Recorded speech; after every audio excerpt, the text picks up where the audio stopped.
All right. Woo. Trying to get this camera just right. A little difficult there. Ah, there we go. I think that'll do it. All right. All right. All right. I know nobody ain't in here yet. What's going on, party people? This your man Griff. Just waiting for y'all to slide on in here.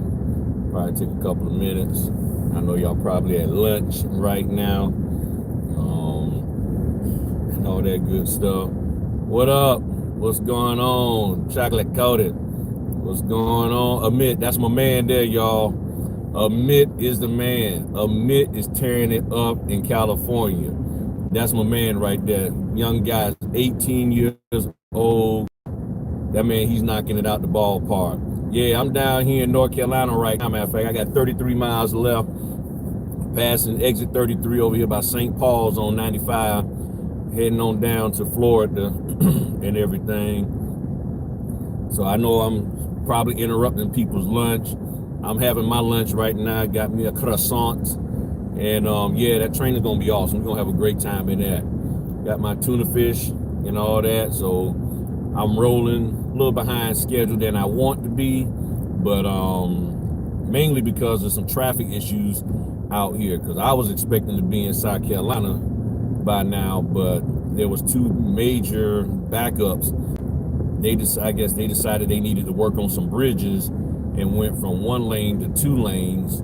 I mean, from two lanes down to one lane. So that cost me at least maybe 45 minutes and everything. So I'm rolling. You know, my wife, she knows how I do. What's going on, new subscriber? What's going on?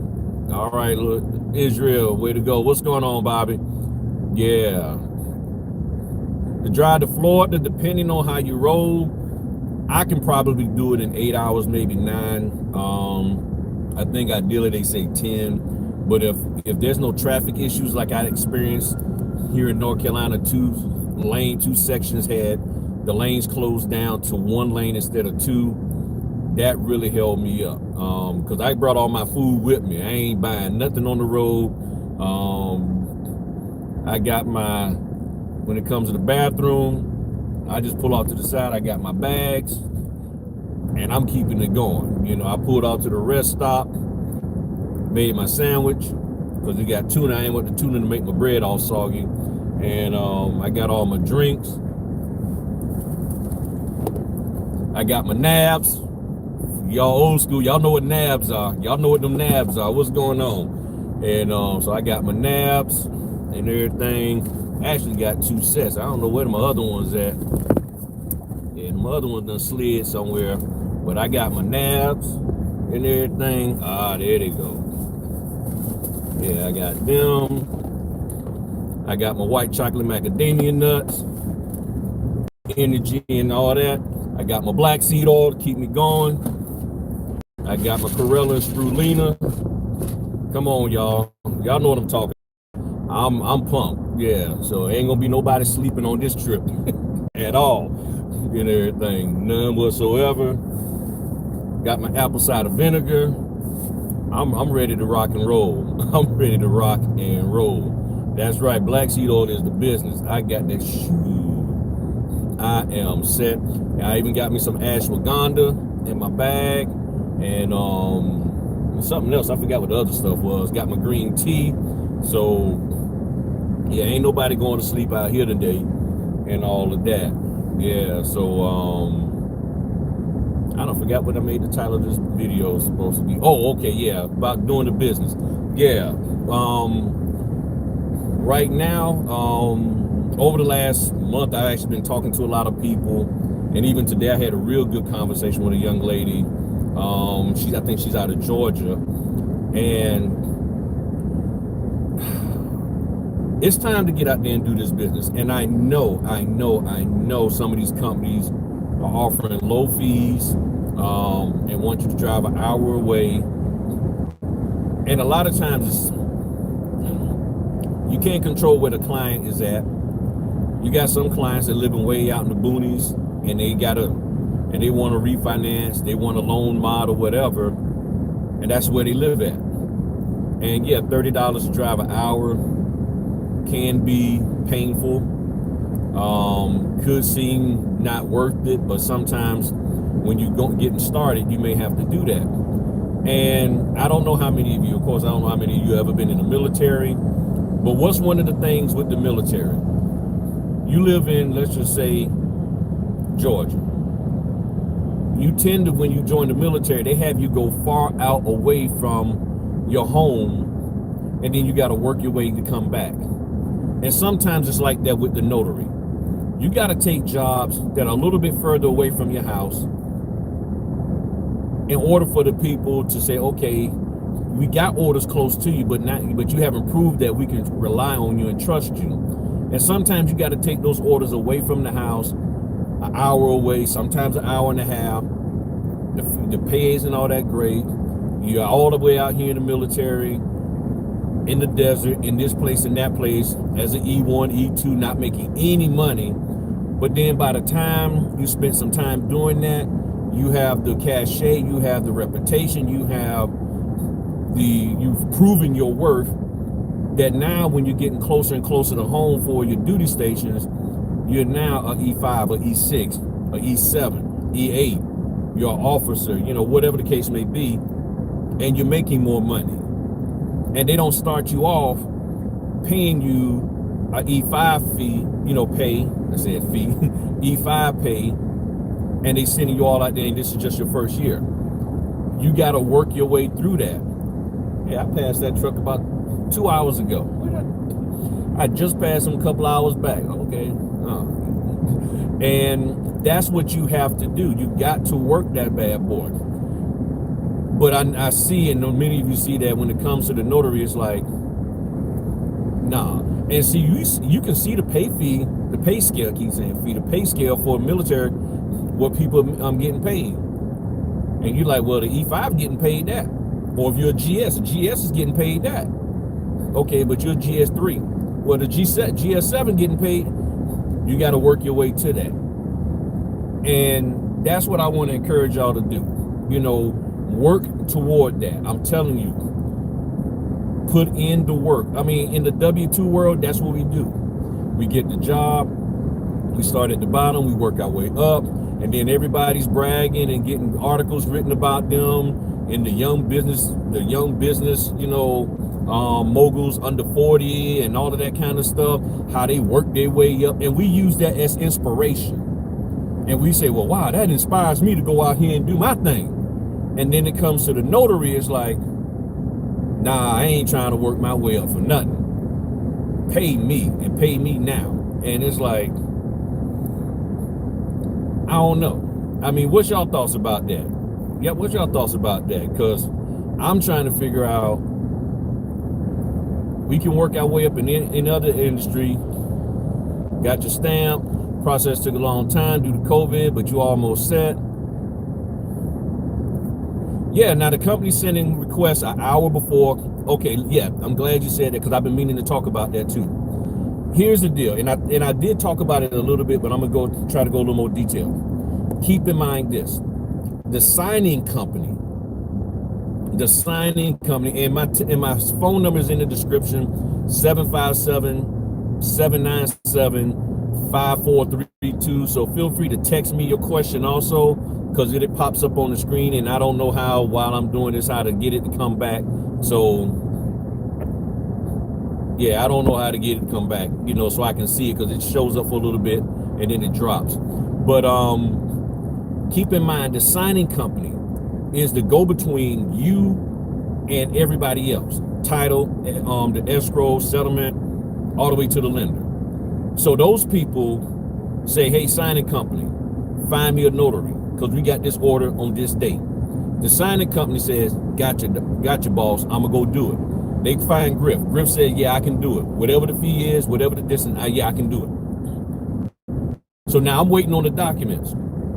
The signing company can't post the documents until the title company is done with them. So the title company, as well as the lender, is putting the documents together. That's why you have title docs versus lender docs. So everybody got their own part of this process. In some cases, some of these platforms, the signing company is just there, they're just like, hey, we don't really even post the documents. we give that access to the title company or escrow company that wants to use our platform. They're responsible for uploading the docs. So the docs get uploaded because that's when they finally got them together. And unfortunately, especially now due to COVID, right?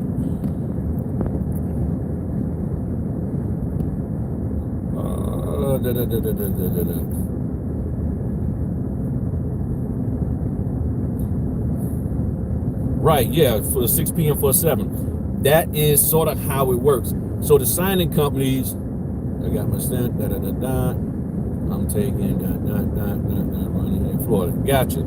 So the signing company, the title company gets the documents, and I did a video about this, talking about the process where the loan company, they get the loan information from the borrower, the processor processes it, gives it to the underwriter approves it, and then the title company puts all the docs together and sets the schedule for when the closing is going to happen. If at any point in time, and notice the signing company is not even in this process, at any point in time from between the loan officer to the title company, if there's anything wrong with those documents, that can mess the whole process up. If they haven't gotten word back from the final numbers for escrow, that can mess the process up. So they can't post what they don't have. And a lot of people blame the signing companies. And there are times where the signing company, especially if they get the documents and then they too busy. But in all honesty, the documents can't get posted until the title company is done with them. If the title company is done with the documents and they say, yep, everything's good to go, the underwriter is good with it, all of that, the borrowers have looked at the CD, and I've had documents held up because the borrower was supposed to look at the CD and sign off on it. And there have been, at least this year, one time where the company came back and contacted me and said, hey, we can't do this closing because we're waiting for the borrower to look at the CD and sign off on the numbers. And it's not that there was a change, they're just waiting for them to sign off on it. They sent them the documents, ahead of time, normally 3 days ahead of time, and the borrower did not look at the stuff, and they supposed to sign off and say, we saw the CD and we good with the numbers. And if they do that, then everything can proceed. And some of these companies will proceed anyway without that, but most of the time they have to sign off on it. And I know there's been a couple of times where the borrower said, well, I ain't seen the CD, but then when they called the loan officer like, we sent it to you. And then they go and check, oh, I didn't even check my email for the last 4 days. So that's the kind of stuff that can hold up. And if all of that doesn't get done until an hour before, then that's when your documents are getting sent out. And then you say, well, what about the notification? Sometimes they don't get word that they can do the closing until then. It can be that late. And that's why what we have to do as notary signing agents is be in a ready position. Have our gear ready to go, have our printers ready to go, gassed up, have the babysitter, for the babies, all of that kind of stuff. Everything's ready. And then when the orders come in, we go. Ideally, it would be great to get orders 2 days or 3 days ahead of time, documents 5 hours ahead of time. But if you plan on making money in this business, you're gonna have to go, unless you go direct, and that direct client is funding you about 20 signings a month at $300. If you got somebody like that, then you don't even need to worry about signing companies. So if you got $300 per signing at 20 orders per month, then you good. You good. I think that should run about what, $6,000. You good. But if you don't have that and you need 6 G's, you get out there and do the work. You may have to start off further away from your house, but as you build up cachet, build up credibility, trust me, there'll be orders closer to the house, higher fees, all of that. Correct. Yeah, I live in Norfolk, and traffic does play a part. And see, like for Hampton, I don't go over to Hampton unless it's after 7 o'clock, because The only way I can go to Hampton, and there's some good fees over there, but if you want me to go to Hampton at 3 o'clock, I already know I'm not even trying. I can't do anything after. I can't do anything after that. I already know that. So you have to, like, they basically say you got to know your area. So if somebody came and called me up and say, hey, look, man, we really need you to go over here, and they want me to go to Hampton at 3, to be over there by 3 o'clock, that means I'm not taking any more orders that day.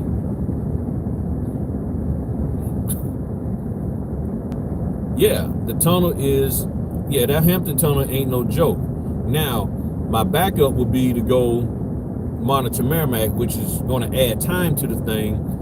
But, I mean, yeah, I've tried that, going to Hampton at 3 o'clock and then trying to get back on this on the other side of the water for 5 o'clock or 5:30. It was cut close. So I learned, okay, I can't do that. So that's why, you know, I encourage people that's in the Hampton area that want to be a notary. How do you decline? Okay, here's some of the suggestions that I've shared before, and I'll share it again. An order comes in, let's say for Hampton, it's at 3 o'clock. If I know I got a 5 o'clock, I essentially consider myself booked. So I would just respond back, not available at that time, the little notification for SnapDocs, and I would just put in there, already booked at that time. It's that simple. I would say I'm already booked at that time. Now, at the same time, I know if I went over there at noon, I know I will be able to get back. So I could then turn around and say, available at noon. Yeah, it's 3 hours early, but it's worth a shot. But if I know I can't, then I would just go ahead on and say, hey, I'm already booked at that time. I would just let them know I'm not available at that time, and just go from there. And that's it. Or you can ask for a different time. You can say, hey, can I do it at this time? So if something came in for 5 o'clock for Hampton, I would say, can I do it at 7 or 7:30? Then that way I know I have time to get over there. The traffic is less and all of that. If something came in for 6 o'clock for Hampton, I really know it's going to be really tight. Then I'll be like, okay, can I do it at 7:30 or 8 o'clock? They may accommodate that. Now, if it's a TBD, to be determined, I will take that, and then I can see if hey, are you available at 8:30? And I'll go out. If they're paying me $100, $125 or more to go to Hampton, I'll take that. And if it's a TBD, to be determined, meaning I set the time with the borrower that, can coordinate the time with them, then I'll take that order and say, okay, how about, somebody was trying to call me. Oh, well, this is great information. I did not know you. Yeah, you can ask for a different time. And I've done that. I've said, can I do a different time? Now, let's take it back to what I was saying earlier about going out there doing the work. If you go out there and do the work, they like you, they know you good notary, guess what? If they really want you and they know they can depend on you to get the job done, they may say, okay, look, you coordinate with the borrower. You coordinate, and we'll talk back to the title company and say, hey, look, we can't find anybody at this time, but we got this guy here that can do this at this time. Let's talk with the borrower and see if that can work. And a lot of times the title company wants it done at a particular time to make that next day shipping. Now, and I've been in this situation where I said I can't do it at this time, but I can do it at that time, and it was beyond and there was no way I was going to get the next day shipping done. Then they would turn around and say, okay, well then can you do scan backs? Not a problem. So you paying me $100, $125 or more is at a time that I can do it. All I got to do now is just add scan backs, because that's going to be my last order for the day. No problem. I can do that. So I'll go back home, do the order, go back home, do my scans, and then I'm out. Or sometimes the company say, well, we have some critical scans. Can you do? It all depends. For 75, it depends on where it's at. It depends on the relationship that I have with the company. So if I have the company, the relationship right with them, and I know that they're a good company, okay, yeah. If I'm trying to get in the door, trying to get in good with them, because there's a few companies out there that you may say, okay, well, I don't want to say their name because I don't want people to take it the wrong way, like I'm pushing one company over the other. But whatever company, you're like, okay, yeah, I'll go ahead and take this order just to see. But yeah, I'll do a $75 order. I've done them and everything. And again, it all depends on the relationship that you have. So I go do the order, come back, scan it. Sometimes I ask them, are there any critical docs that you need posted?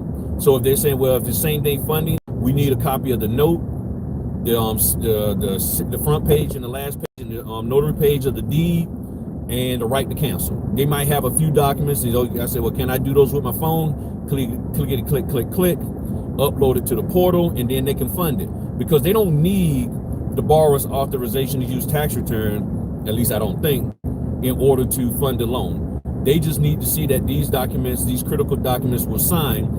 And if that's the case, then okay, here, let me give you these. And then that way that scan back is done, and I can go back and scan the rest of it later, all of that. So you can talk with them and see what they're willing to work with. And then some companies are like, nah, it got to be this way because of the lender requirements. Understand. And if you're not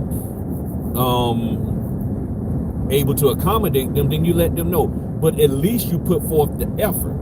And if you put forth the effort, then those companies appreciate that rather than you just saying no. And a lot of notaries are like, no, I ain't doing it. I can't do it. Find a way to get it done. Show them, hey, I can do it this way. How about this? How about that? And I've done that with them before. As I said before, I got a situation where they want me to do scan back and drop same day, and the order is at 7 o'clock, 6 o'clock. I can make the next day FedEx, but I can't do the scan. Even if I was at home, had my printer with me and my scanner. What if it takes an hour and 15 minutes because there was a problem with the docs? There's no way I'm gonna make the next day shipping. So I'm asking them, which one y'all want? You want the scans or you want the shipping? But I can't do both. And they have to make a decision and go back to the lender. And then that's where it goes back into, okay, what critical docs do you want? And I can use my scan app, bam, get those done, upload those, and you're good. Now, if they're sitting here saying, well, no, for our lender, you got to have the whole scan back in order for us to fund it, then at that point in time, I'm like, okay, well, maybe I'm not the right one. I don't know how, even if you got another notary, there's no way it's still going to get done. And if I'm one of the fastest ones out there and you get anybody who's slower than me, it's definitely not going to get done. I use Adobe Scan. I use the Adobe Scan app. They've upgraded it greatly. And there's another one out there. I forgot the name of it. I know there's CanScam, but what some people are doing with the CanScam, they're not paying attention and they're making their scans images instead of PDFs. Adobe automatically makes them images. PDFs. They automatically make them PDFs and everything. So I use the Adobe Scan app, and that works better for me. I really like it. It is great. I haven't had any problems with it at all. Even if I'm holding, a document in my hand and all that, it knows how to find the edges and stuff. But talk to the signing companies. Talk to the title company who, if they call you, show them that you are more than willing to accommodate them and find a way to make it happen. Not so much about the pay, but about being able to get the job done, which can lead you into the pay. But if you're saying all I want is the money, and you still can't accommodate the fact that, okay, we need to scan back and the next day shipping, well, why I want to pay you $150 or $200 and you can't get the job done for me? And you didn't tell me that you wasn't going to be able to meet the accommodations that meet the requirement. And that's what's happening. It's like, well, I got the money, you get the documents back whenever. They're not going to be happy about that at all. So, and these are things that I figured out on my own. Nobody really taught me this. In Newport News, they signing, training. Yeah, thank you. So again, 5 o'clock tomorrow, the training thing's going to be on the site at 5 o'clock in a few seconds, because I'm going to be in my 4 o'clock session, so I'm gonna have everything done up tonight, and ready to post tomorrow at 5 o'clock. So make sure you refresh your browser, clear your cache, because these new browsers now, they save so much of your whatever the website is, and then when you go to refresh, it doesn't post the new stuff. So make sure you refresh, and I'm gonna make sure I clear my server out and everything, so everything will post fresh for y'all and all of that. But you got to get out there and do the work. Now, I'm not saying you spend the next 8 months doing $30 orders. That's an hour drive away. But if you're just trying to get some money in and just get a feel for this, get some practice, see how good you are. I mean, for a $30 order, you make a few mistakes on a loan doc. I don't think they're gonna beat you across the head too much. But if you're jumping out there saying, "Nah, pay me 200," they're gonna expect nothing but the best. And you're not that good yet, or you don't even know how good you are, and you trying to hop out there saying, "Give me 200, give me 300," and you are still struggling with the basic stuff of notary, I would venture to say that's not something you need to be trying to make somebody do. You probably want to, get your feet wet first with some lower fee orders and everything, so that when you tell them, "Hey, nah, pay me 200, pay me this," they'll be like, "All right, cool," and then you go and you knock it out the ballpark. That's what I think should happen.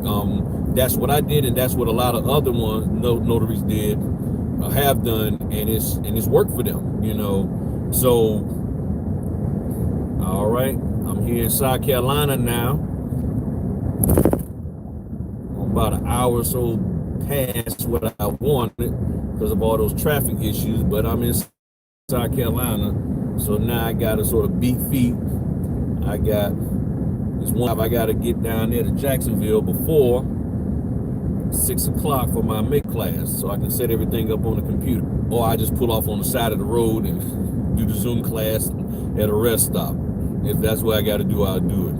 But I think, if you just go out there and try, get a feel for it, you'll be okay. You honestly will be okay, and the money will come in. And again, I'm not saying that you got to spend the next 6, 7, 8 months doing orders for $30, driving 2 hours and all of that. But late docs, all of that, that's a part of the business. And I'm gonna tell you, even going direct, unless that company really got their stuff together, going direct, I still get, the couple of clients that I have that are direct, which is I think 3, I still get documents late from them. That's just a part of it. Documents come late, all of that, and you just have to flow and deal with it. But if you do, and you still do a great job with the notarizations, you do a good job with the clients, everybody likes you, they're happy with you, I'm telling you, you're gonna be set. So that's all I got for this one here. Just go out there and do the work. If y'all need anything while I'm out here driving, got questions, my number's in the description. Feel free to hit me up and everything, ask you, to talk to you, find out what you need help with, and we'll make it do what it do and all of that good stuff. All right, talk to y'all later. Peace.